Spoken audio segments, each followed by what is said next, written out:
Hi, it's John McKeag with Royal LePage RCR in Alliston, licensed real estate representative since 2000. I'm doing a series of short videos regarding real estate, but I thought I would change it up today and talk a little bit about one of my passions, which is motorcycles.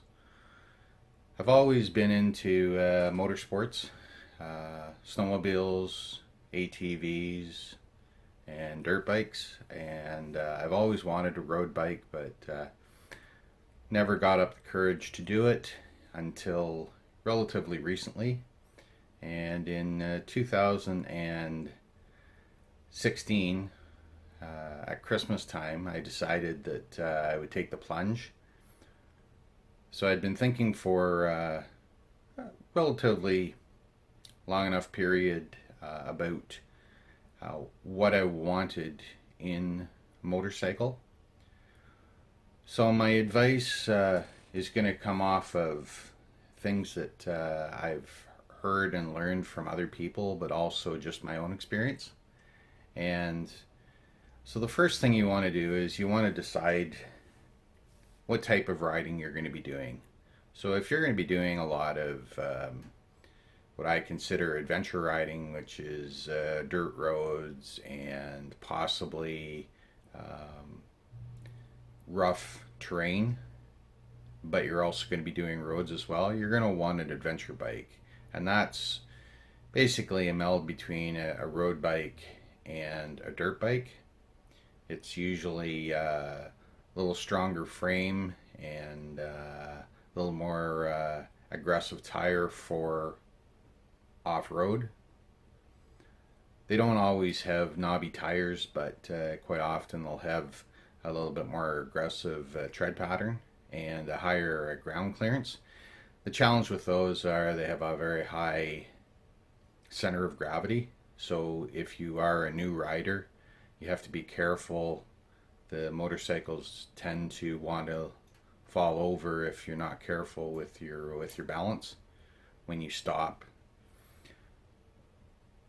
Another type is the sport bike. It's very popular. The problem with it is that they have a bad reputation, and because of that, they're very hard to insure, especially for a first time rider.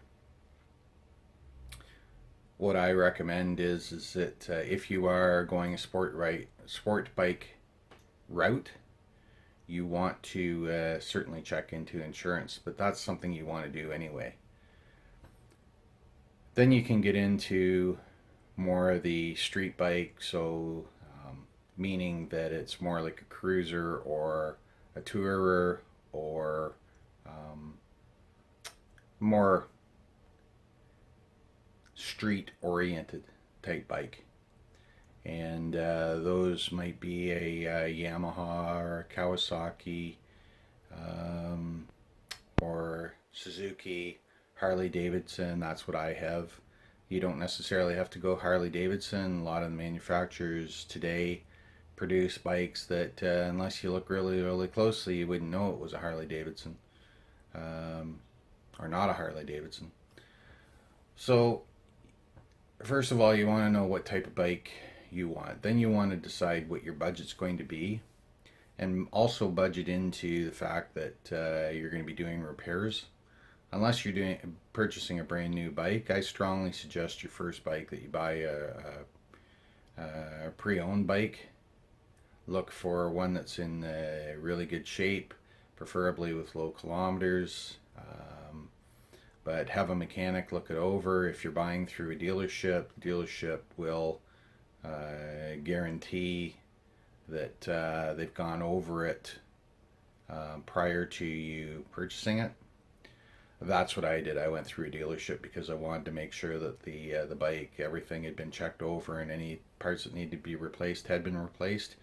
So I had relatively worry-free riding for the first year or two. Next thing is you want to watch reviews. So go on YouTube if you've picked out a few different bikes that you would consider. Watch the reviews on those. Listen to what people have to say. take it with a grain of salt, but at least educate yourself on what you are looking at purchasing. Next thing is go and try out the bike. Even if you don't get an opportunity, say if you're purchasing in the wintertime, even if you get a chance to just sit on it, see if it's comfortable. The first couple of bikes that I sat on that I thought that I would like, I found them very uncomfortable, and I ended up buying something completely different from what I was originally considering. But I couldn't have been happier with my purchase. Also, find one that suits your riding style, that's getting back to what type of bike that you want. And one of the really good pieces of advice that I received from somebody was make sure that the bike is big enough for you. Don't buy an undersized bike, don't buy an oversized bike, but buy a bike that you can grow into. One that it's maybe right on the limits of the size of bike that you should be starting out with, but it's amazing how quickly you will catch on to riding the bike. And after a good season, you're going to feel a lot more comfortable with riding the bike. And you want to make sure that you've purchased a bike that you're going to be happy with for at least a few years of good riding. After you've found the bike, what you want to do is you want to call some insurance companies and get quotes. I know when I phoned and got quotes, I was looking at a Harley Davidson. I had purchased the bike conditional on insurance, and when I phoned insurance companies, I was getting quotes all over the map. I got quotes anywhere from $3,000 up to $10,000 per season. Yeah, believe it or not, it was $10,000 per season, and in some instances, they wouldn't even quote me at all. So obviously, I went with the lowest, but it also gave me really excellent coverage. So make sure you get proper coverage as well. Then you go out, you purchase the bike. Even before you've got your license, go out and purchase a bike, because one thing I find is that one of the greatest motivations of getting your bike license is the fact that you've spent money and you've purchased a bike. Now you have the motivation to go out and really work hard and get the proper training. What you want to do is you want to take a training course. I took it up at Georgian College up in Barrie, but I know there's other colleges around that provide the same type of training. It's a weekend training. It costs $500 or $600, but it's well worth it. The first 2 days you spend one's classroom, one's out riding practical. Then the third is some practice, and then you actually in the afternoon on the Sunday you actually take your test, and hopefully by the end of the day you've got your bike license. Training is certainly well worth it, and it will also help you lower your insurance. So when you are getting a quote, make sure that you tell them that you are taking the training course. You haven't taken it, but you are taking it, and at least get a quote so that you have an idea of how much it's going to cost you. Once you've got your license and you've got the bike, what you want to do is you want to go and you want to buy gear. Make sure you buy gear. A lot of people go out, they think that, oh, I can, now they've got my license, I'll just jump on the bike and I'll go for a ride. You have a t-shirt on, pair of jeans, pair of running shoes, no gloves, maybe an old helmet that they found somewhere. No, that's not a good idea. What you want to do is you want to go out and buy proper gear. It's going to cost you some money. I'll give you some ideas of what it cost me. So the first thing is I went out and bought a full-faced helmet. Now you don't need the top of the line. You need one that's certified. You want to go to a reputable place to purchase these things. So my full-faced helmet I purchased, you can get one for $150. I went for a modular, which means that the front flips up, so I don't have to take my helmet off if I decide to have a drink of water or something like that. I paid a little bit extra for that, but again, I didn't buy top of the line. So $150 to $200 should buy you a nice helmet, and that's going to last you quite a few seasons. The next thing you're going to want to do is go and buy a mesh jacket.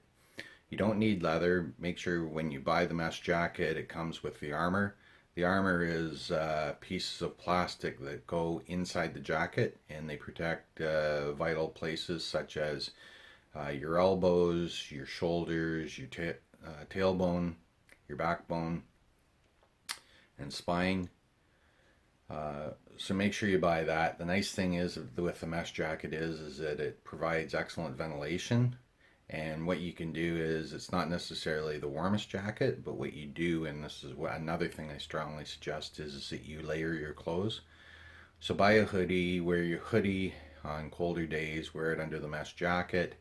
And then what I did was I went and I bought undershirts that you can wear just as regular shirts, but they wick moisture. So when you are out riding and say you are sweating, that it wicks away the perspiration, so that you stay relatively comfortable and relatively dry, and yeah, you don't have any issues with overheating, because one of the things that can really drain your energy, and that's something that you need when you are riding, is you need a fair amount of energy.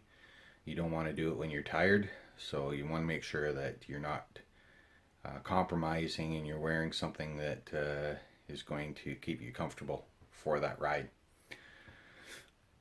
Another thing you're going to purchase is you're going to purchase leather gloves, partially leather gloves. I bought partially leather gloves with the mesh, and that provides enough protection, but it also provides with comfort, so your hands don't get overheated, don't get sweaty. You're looking at around $75 for those. The mesh jacket, you're looking at around $250. I know it's a lot of money, but it's well worth spending, and it's going to last you a long time if you buy the quality things. Another thing that I wear is I always wear jeans. Since then I've purchased adventure pants, which have the protection in them, but jeans will provide at least some protection, certainly more than never ever wear shorts when you're riding a bike. You want to make sure that you have a fairly good layer between you and the road if you ever do crash. Prepare to crash, because hopefully it never does happen, but go with the off chance that it may very well happen to you. A pair of good boots. So you want to make sure that they have good soles, that they have, I buy the ones, they're actually motorcycle boots. They're designs, they're leather.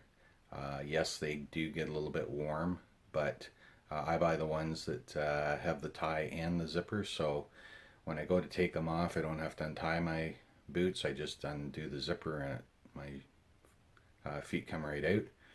Those are around $150 to $200.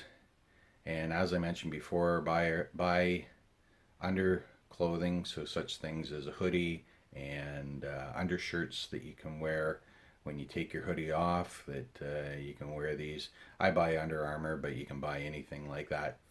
And it just keeps you comfortable on those rides. So now that you've purchased all this equipment, make sure that you use it every time you go riding. It doesn't matter how hot or how cold it is, make sure you wear this stuff. It's going to be good preventative equipment should you ever run into a problem. So now you're deciding that you're going out on a ride. What I do is, or what I did was, I started riding locally.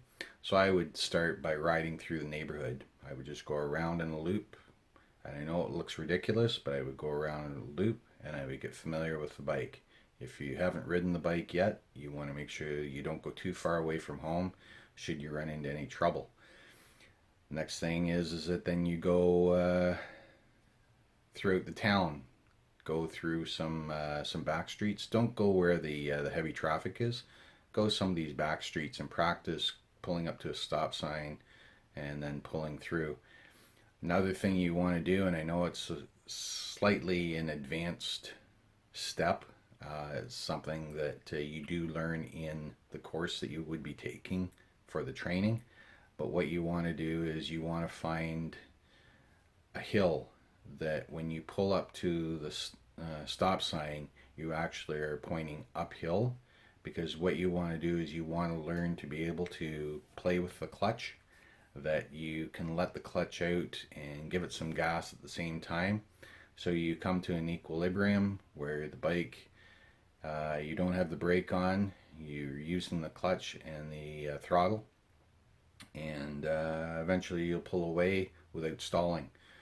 Practice that, because I know that once you get out on the road and you go into unfamiliar territories, you are going to experience some of these stop signs, and it's important that you know how to do it before you actually get into that kind of situation.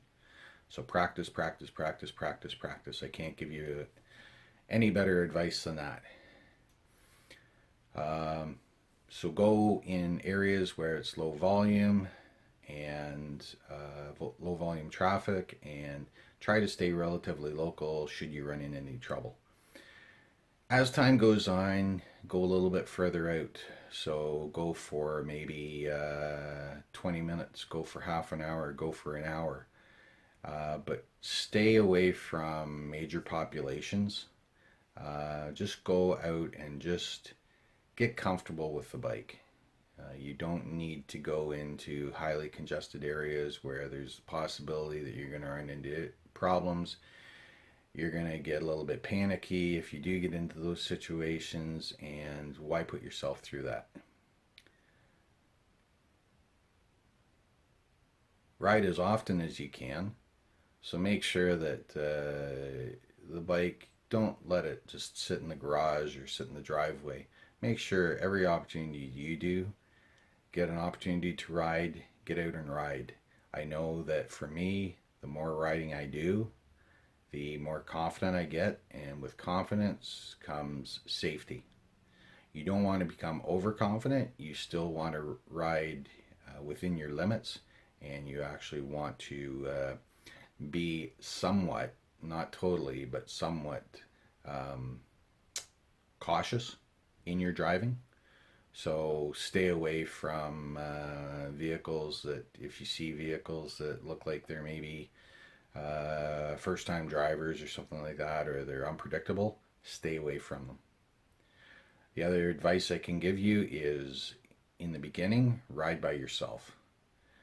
Don't ride in a group. Ride by yourself. I know that eventually you'll be riding in groups, but for the first little while, my advice is ride by yourself. Get comfortable just with you. Don't worry about anybody, any other motorcycle with you, or what your buddy's doing.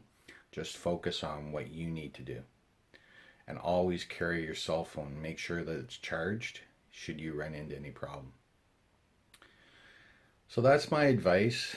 As I say, I've been riding for a few years now, and in actual fact, I put on about 25,000 kilometers per season. That's a fair amount for a first time rider. But as I say, the more you get out and you ride, the more confident you're going to get.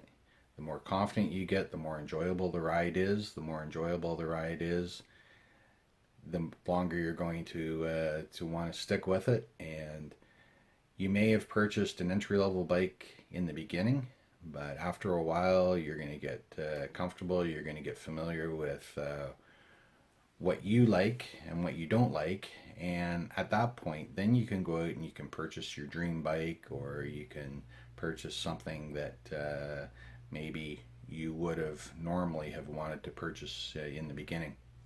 So I hope you find that useful. As I say, I am a relatively new rider, so there are going to be certain things that I've maybe missed, or that other people may not necessarily agree with. But that's my advice as a first time rider, and that's coming from my experience, but also it's coming from people that I've talked to in the past that have given me advice, and they are seasoned riders. So thanks very much for your time. I hope you find this useful. As I say, my name is John McKegg. I'm licensed real estate representative with Royal LePage RCR in Alliston. If you are thinking about buying or selling real estate in this area, feel free to give me a call. You can meet me in person at my office. I'm with Royal LePage RCR in Alliston, 7 Victoria Street West. If you want to give me a call, my Toronto line is 1-866-772-5368.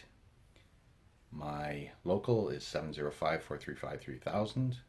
My direct line is 705-791-2221.